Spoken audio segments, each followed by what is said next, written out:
आजच सबस्क्राईब करा आणि आपल्या आवडत्या मालिकांचा आनंद लुटा. जावई पप्पा, आम्ही आमची चूक कबूल करतो, पण तुम्ही जरा परिस्थिती समजून घ्या ना हो. या आमच्या चिरंजीवांच्या वागण्यामुळे आम्ही आतून हालून गेलो हो. त्यामुळं गेला असेल आमचा तोल. पण मी काय म्हणतो, इथं अशी बाहेर आबरू काढू नका ना. आपल्या घरातल्या गोष्टी घरात मिटवून टाकू ना आपण. घरातल्या गोष्टी घरात मिटू. तुम्ही कानाखाली 4 चौकात मारली का घरात मारली? डॅडी, आत्याला कानाखाली मारण्याआधी ना तुम्ही तुमच्या या घाणेरड्या विचाराच्या तुमच्या पोराला कानाखाली मारली असती ना तर ही वेळ आली नसती. पण तुम्हाला मात्र तो जो करत होता हेच होऊ देणं योग्य वाटलं. कारण तुम्हाला तरी कुठे बाईबद्दल आदर? आपल्या बायकोच्या चारित्र्याचा सगळ्यांसमोर देखावा मांडला यानं, तरी बी जरा सुद्धा लाज नाही याच्या डोळ्यात. आणि कसा माणूस म्हणून मी याला? तुम्ही ना ह्याला खरा पुरुषार्थ काय असतो या आधीच शिकवलं असतं ना तर याच्यावर जगण्यासाठी भीक मागायची वेळ आली नसती.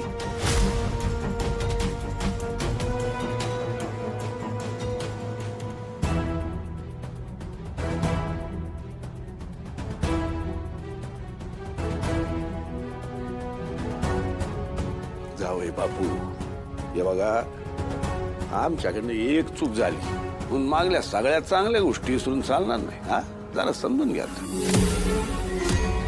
नाही आता असं नाहीये की तुमच्या बहिणीच्या बाबतीत आज जे काय झालं ते आम्हाला करायचं होतं, आम्हाला हवं होतं. आम्हाला बी लय वाईट वाटलंय त्याबद्दल. पण मला हे करणं झालंय, तुम्ही एवढी का चिडचिड करताय? आम्ही तुमच्या आत्यावर कुठं हात उचललाय? आम्ही ते मला म्हणजे तुम्ही माझ्या आत्याला हात लावला तरच मी बोलायचं का? बाकीच्यांना तुम्ही मारत सुटायचं. मला नात्याचं कुणी नाही असं समज आहे का काय तुमचं? सूर्या, आत्या, तुझ्या पाठीशी कुणी नाही असं वाटत असेल ना डॅडींना तर ते चुकतायत. पहिला घरात लग्न करून आणलं म्हणजे ती आपली जागीर आहे असं समजणारे पुरुष काय कमी नाही त्या जगात. त्या प्रत्येक पुरुषाला त्याची जागा दाखवायला हे सूर्या काळ भैरव म्हणून त्या प्रत्येक बाईच्या पाठीशी उभं राहील हे लक्षात ठेवावं यांनी. जरा बघा तिच्याकडं, ती सगळं घरदार सोडून तुमच्याकडे लग्न करून आली. ते असं तुमचा मार खायला का? डॅडी, बाईला धाकात ठेवतो तो खरा पुरुष नसतो. बाईचं बाई पण जपतो ना तो खरा पुरुष असतो. हे कधी कळणार तुमच्यासारख्या लोकांना? हो, त्या बाईच्या उदरातून आपण जन्म घेतो. आपल्याला जन्माला घालताना ती किती वेदना सहन करते. आई बनून, बहीण बनून, बायको बनून ती आपल्याला किती जीव लावत असते अहो. आणि आपण काय करतो? तिच्यावर असा हात उगारतो.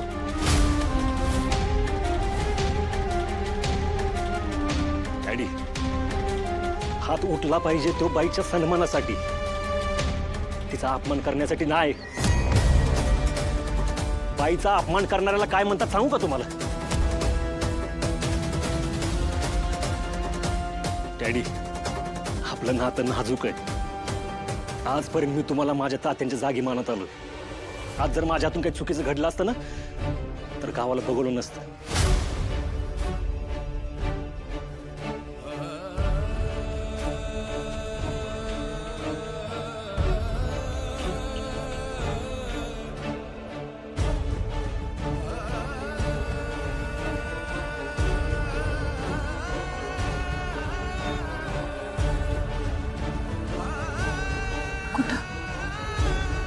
तुझ्या बाचेच्या घरी तुला, मला, नात्याला आणि तेजूला 2 वेळचं जेवायला घालू शकतो ना एवढी धमक आहे या सूर्यामध्ये.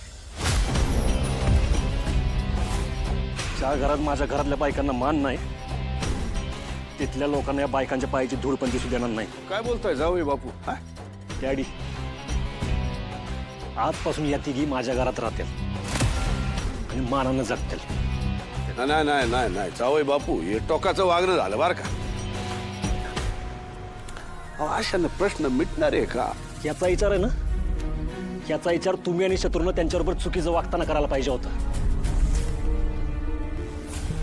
आपल्या बापाच्या वयाच्या माणसाकडे बघून त्याला पट्ट्यानं फोडून काढावं ही भावना जर मनात येणं म्हणजे स्वतःचीच लाज वाटण्यासारखं आहे. आज तुम्ही मला नात्याबरोबर जे वागला ना, त्याच्यानंतर माझ्या मनात हीच भावना येऊन गेली.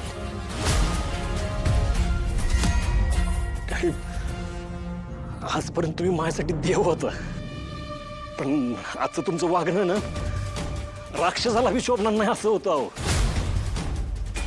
तुम्ही माझ्या मनात उतरला डॅडी.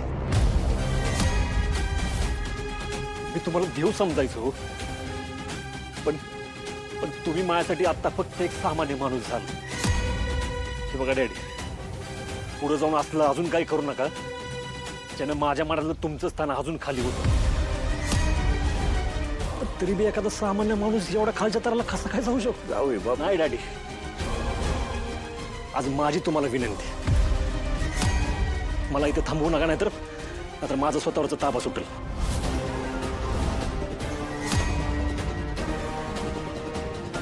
चल चल.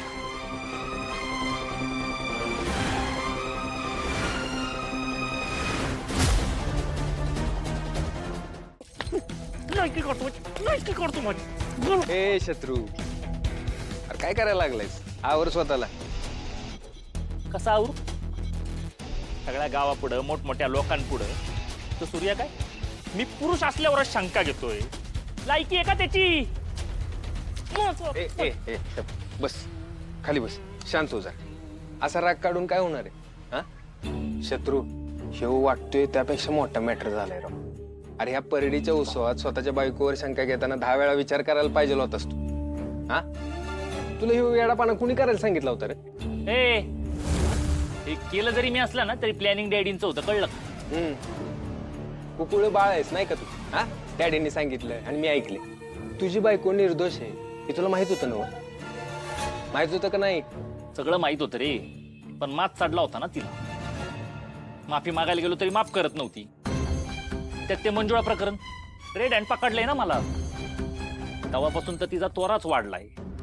काही बोलायला गेलं तरी रस्त्यावरच्या कुत्र्यासारखी वागणूक देत होती मला. आणि तू काय केलंस? तुझी बायको पवित्र होती म्हणून बेधडक पोटुशी असताना त्या परडीवर बसली. तू देवी आईचा न्याय 100% खराय बर का? मला भी पटलं. तुझ्या बायकोला मांडलं पाहिजे राव. तिचे पराक्रम सांगायला आलाय का माझ्या माग? कॉलर सोड. तुम्हा बाप लेकांनी ना स्वतःच्या पायावर कुऱ्हाड मारून घेतले. छान असशील तर ऐक, जेवढ्या लवकर या गावातनं बाहेर पडता येईल तेवढ्या लवकर बाहेर पड. जेवढा उशीर थांबशील का नाही तेवढी वाईट वरात तुझी निघेल.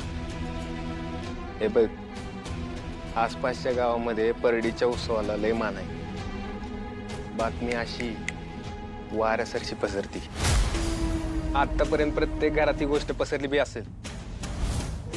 छान असशील तर ऐक, एकटं जा, नाहीतर बापाला घेऊन जाशील. गाववाले दोघांना बी आणत्याल. मित्र आहेस ना म्हणून सांगतोय. चल घरी सोड मला. ए, आपली साथ इथपर्यंत. हे जो काही न्याय झालाय का नाही, त्यानंतर लोकांपुढं आपली यारी संपली. नाही कसं आहे, तुझ्या नादाला लागून मला माझी आबरू काढून घ्यायची नाही. आता जा घरी, आपण नंतर भेटू. हा, काळजी घे.